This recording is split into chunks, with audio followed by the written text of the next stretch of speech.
sąlygoja arba lemia atitinkamai ir pačių partinių veikėjų elgesį.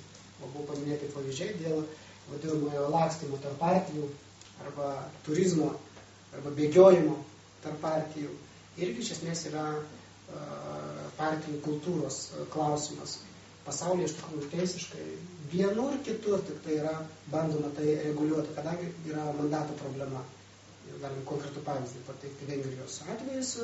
Jeigu parlamente keičia frakciją arba partiją žmogus, pusę metų ar metus jisai negali paprasčiausiai į kitą frakciją įstoti.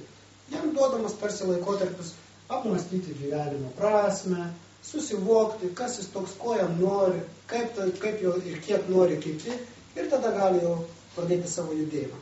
Bet iš esmės visame pasaulyje yra ir savivaldos lygmenio, ir parlamento lygmenio, tie dalykai paliekami partijų sąmoningumui arba partijų kultūros lygmeniui.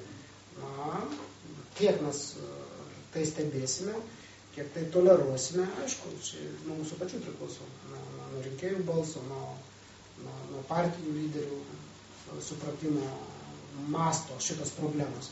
Aš manau, kad tai didžiulė problema yra, jinai yra stipriai įstrigusi ir tikrai būtų galima sveikinti kiekvieną idėją, kuri pabandytų kažką tokio racionalaus pasiūlyti šito klausimu. O kokios problemos? O problemas tokios, kad tokie turistavimai tarp partijų visais lygiais, destabilizuoja tam tikrą prasme padėtį, koalicijas griūna, keičiasi merai, jeigu apie savivaldą vis dar kalbam. Ir tai irgi kainuoja tam tikrus dalykus, įskaitant ir rinkėjų nervus. Tai apie tai reikia kažkaip kalbėti reikia. Galiu tiesiog šiek tiek gal mažą pastebėjimą tokiam. Menedžmentas šiandien pasaulyje tai yra didelis mokslas. Ir pasakykit man, kas šiandien baba nežino Amerikai? Visi žino, kaip pasaulyje žino. Kas nežino jo ideologiją, programą, siekis, visi žino. Pirmi rinkimai kainavo Amerikai išrinkti Obamą $700 milijonų. Antrai kadencijai skaičiuoja, kad bus apie milijardą. Klausykit. Didžiulė galimybė technologinė yra atidaryti kompiuterį ir pažiūrėti, ką galvoja Obama. Ką dar reikia tiek pinigų? Štai, gerbimieji, seniausia demokratija pasaulyje, gal jinai ne seniausia, bet taip išvystyta demokratija pasaulyje, leidžia imidžui tiek pinigų, kur ne viena pasaulio valstybė tai nedaro. Tai reiškia, tai kažką tą grindžiama, tai reiškia, norima kažkaip ateiti ne tik per programą pas rinkėjų širdį ir smegenį. Dėja taip yra. Ir mes neįskirtinis dalykas. Gerai, šitas dabar Ričardai to klausimas. Žinai, gyvenu tokioje vietoje, kur kažkada tai buvo, kaip archeologai kasinėjimai sakė, medžiotojų žvejų gyvenvietė. Kažkada paklausė, kodėl jinai čia išnyko. Pasakė, kad keitės gyvenimas, ne medžiotojai žūklė, o žemdirbystė vystės, reiškia, atėjo kiti žmonės. Bet yra labai paprastas, sako, faktorius dar. Neatsirado paprasčiausia stipraus žmogaus, kuris šitoje vietoje būtų gyvenęs, tapęs traukos centru. Ir aš čia šiek tiek, visai nuoširdžiai vertindamas Viktoro atsiradimą Kėdainiuose ir Kėdainių sutvarkymą, sėdamas vis tik tai su jo atsiradimu, su jo kaip turtingo žmogaus investicijas įvairias ir gerai sutvarkymą, man, pavyzdžiui, kažkaip aišku, kad tas žmogus atėjęs į valdžią, jis visi kažką pasieks, kaip gerą šeimininko ranką turėdamas. Bet tada, kada klausau visus tos apsidėjimus ir procesus, kas vyksta pasaulyje, bet iš visų mūsų jūsų čia kalbančių, man toks įdėlė, kad politika eina savo, gyvenimas, ekonomika eina savo, niekam čia tos valstybės reikalai ir šiuo metu padėtis ir tai, kad jau ir tauta įsivažinėja ir valstybė mūsų vykdant sužlugimo visiškai nerūpi. Jo, aš pritariu, iš tikrųjų politikai labai dažnai mėgsta prisimti nebūtus nuopelnus. Kai jeigu susikuria kokia nors nauja technologija, tai būtinai politikai pasako, štai mano valdymo laikotarpiu tai atsirado. Nors jisai ne piršto nepajudino, kad tai būtų atsitikę. Tai lygiai tas pats ir čia. Yra dar vienas momentas, klausantis ypač, ką kalba politologas Lukošaitis, tai jisai nepaminėjo dar vieno aspekto, dėl ko Lietuvoje ir daugelį taip pat ir pasaulyje turbūt panašios tendencijos vyrauja, kad nyksta ideologijos. Tai vadinamasis administracinis resursas. Ypač ryškus pavyzdys Lietuvoje, tai Vilniaus ir Šalčininkų rajonai, kur administracinis resursas iš esmės lemia viską, tame tarpe ir rinkimų rezultatus ir taip toliau. Na, pasižiūrėkite, kaip vyksta rinkimai Vilniaus ir Šalčininkų rajonuose. Šiemet iš Lietuvių tautinės jaunimo sąjungos, iš Lietuvių tautinio centro žmonės dalyvavo stebėtojais. Tiek Šalčininkų, tiek Vilniaus rajone. Ir visur be išimties tie patys vaizdai. Suvežami ištisi autobusai žmonių, kurie prabalsuoja už Lenkų rinkimų akciją, nei žinodami, kas jie tokie, nei dėl ko, nei kaip. Nors tai draudžiama, žinoma, bet visą tai vyksta kiekvienuose rinkimuose tas pats. Šiemet neišimtis. Kitas administracinio resurso aspektas yra tas, kad jeigu yra elementarus šantažas vyksta tarp kaimų, ten tiesiai šviesiai šnekama rinkėjams, kad jeigu jūs nebalsuosit už Lenkų rinkimų akciją, tai negausit pensijos. Taip šnekama, tiesiai šviesiai. Ir močiutės ten senutės galvoja, na, iš tikrųjų, o kodėl aš turėčiau negauti? Negi man sunku prabalsuoti. Ir kiti išsigąsta. Ir va, tai yra administracinis resursas. Trečias aspektas – įsidarbinimo galimybės. Jaunesniems žmonėms sakoma, jeigu jūs nepalaikysite mūsų rinkimuose, neįsite balsuoti, išmesim iš visų darbų, negausite darbą. Tai va tokie administraciniai resursai yra, na, čia Vilniaus Šalčininkų rajonas galbūt ryškiausias pavyzdys, bet smulkesnių kunigaikštukų yra pilna visur, visuose rajonuose, pilna smulkesnių va tokių kunigaikštukų, kurie lygiai taip pat reguliuoja tą administracinį resursą. Ir iš čia yra tokie didžiuliai svyravimai. Atkreipkite dėmesį, na, jeigu padaryti normalias apklausas, kas ką palaiko, na, tai visą laiką tos apklausos yra panašios. Ten daugiau mažiau konservatorius, ten socialdemokratus, gal darbo partija, tenai paksą, tokias labiau tradicinės partijas. Pasižiūrėkite, palyginkite su savivaldybių rinkimų rezultatais, ypač rajonuose. Vienur absoliučiai su bendru Lietuvos fonu akivaizdžiai išsiskiria iš bendro Lietuvos fono. Vien todėl, kad ten administracinis resursas vieno ar kito kunigaikštuko yra stipresnis, ten ir laimi ta pati politinė jėga ir ten žmonės stoja į tą partiją vien dėl to, kad kunigaikštukas stiprus ir taip toliau, taip toliau. Tai administracinis resursas, matau, viena iš didžiausių demokratijos kliučių, atėjusi pas mus nuo kolchozų laikų dar.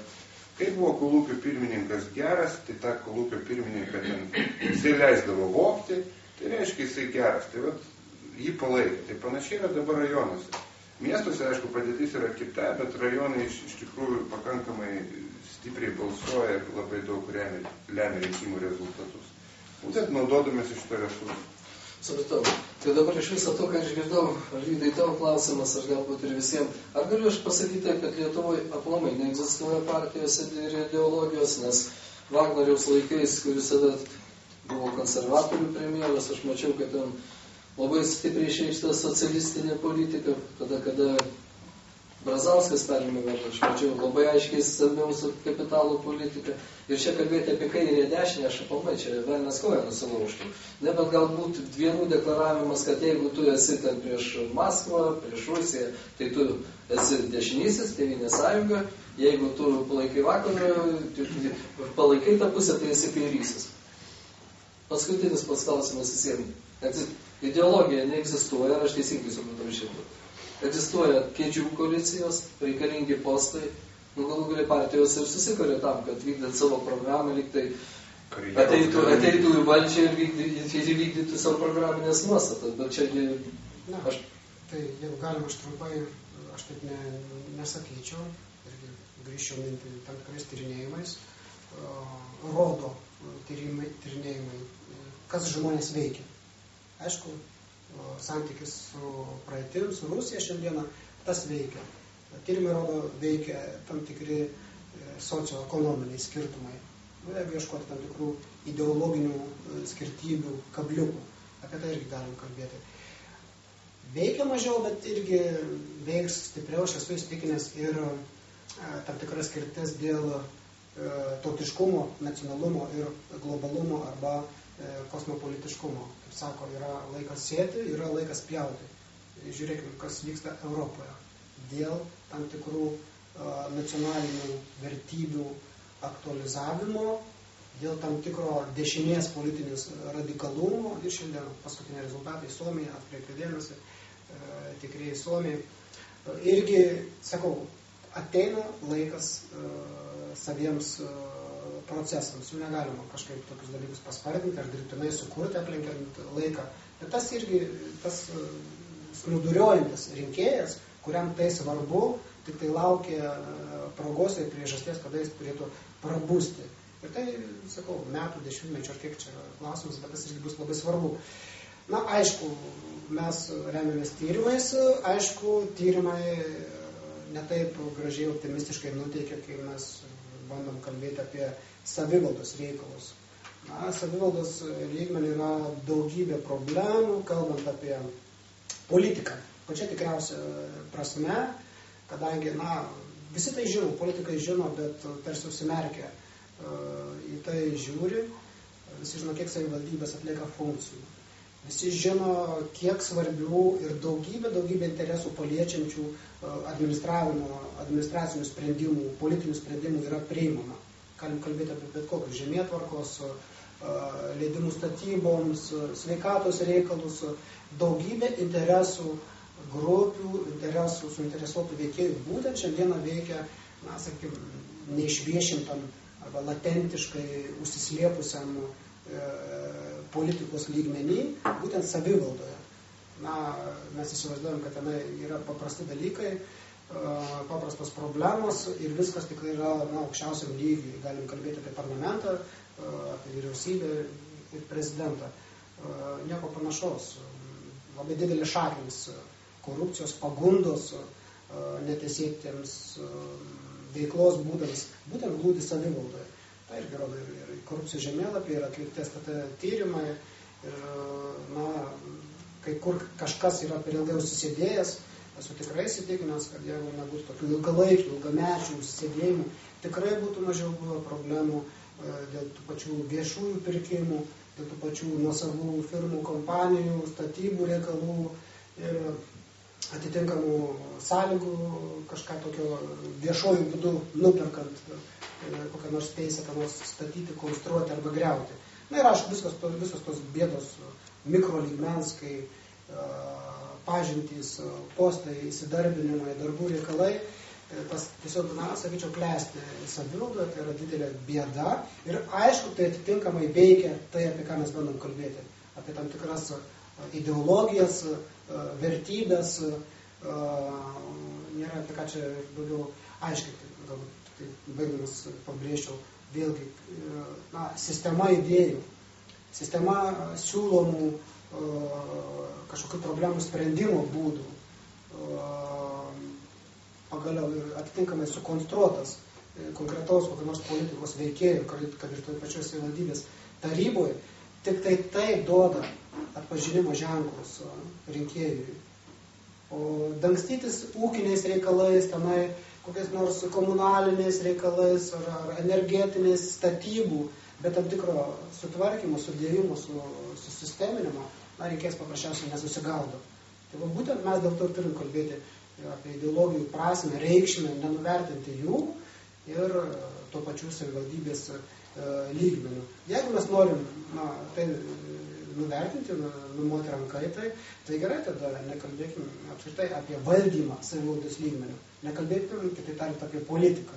Kalbėkime apie ekonominę rinką, ekonominius interesus ir ekonominės rinkos logikos diktuojančias priemonės. Kaip reikia tvarkyti ten dangčius, lemputes, kanalizacijas ir dar ką nors. Tada iš viso bus sujauktas pasaulis. Ir tada jau kapitalinis klausimas arba strateginis klausimas. Ką mes rinkomės 90 metais? Ar mes rinkomės demokratiją, ar mes rinkomės kokią nors, nežinau, kleptokratiją, ekonomiką, valdymo prasme, paliekant politiką. Vis tik politika yra grindžiama ideologiniais instrumentais, to turim siekti, jeigu tai pasirinkom. Ir toks blaškymasis, ko turi būti daugiau ar mažiau, kiek reikia ideologijų, kiek reikia tokių politinių programų savivaldoje, tai mus tik tai murdo liūnę žemyn galvą. Žingsnis į priekį, 4 atgal. Ir nieko daugiau. Bet turėtų būti tam tikras užsispyrimas, nuosaikumas, siekiant tikslų, tų, kurios pasirinkome, kurios išpažįstame. Kito kelio paprasčiausiai nėra. Supratau, mūsų laikas baigęs, bet kadangi Viktoras pavėlavo, jeigu tai pas mane būtų asmeniškai į balių, gautum 2, o tau tada vienas klausimas, tada papildomas. Kas rytoj taps Vilniaus meru? Nežinau. O papildant politologą, trumpai visai. Kinija. Kinijos valdžia. Vienpartinė sistema. Skelbianti, kad socialistai ir taip toliau. Tai yra kolektyvinis valdymas. Ir pažiūrėkit tikrąją tą padėtį, kas ten. Ten kolektyviai tik galima mirti, o visa kita individualizmas ir nukreipta į verslą. Tai kokia ideologija Kinėje? Bet čia visiškai... Kokia komunistinė? Bet čia visiškai būtų prieštaravimas Arvido pasisakymui. Mirti. Komunistinė ideologija, tipiška. Tai va toks sakiau, kolektyviai mirti galima. O visa kita, jokios socialinės garantijas ir viską nukreipta į verslą. Aišku. Koks čia komunizmas? Gerai, tai to ir baigsim. Dėkui, kad dalyvavo.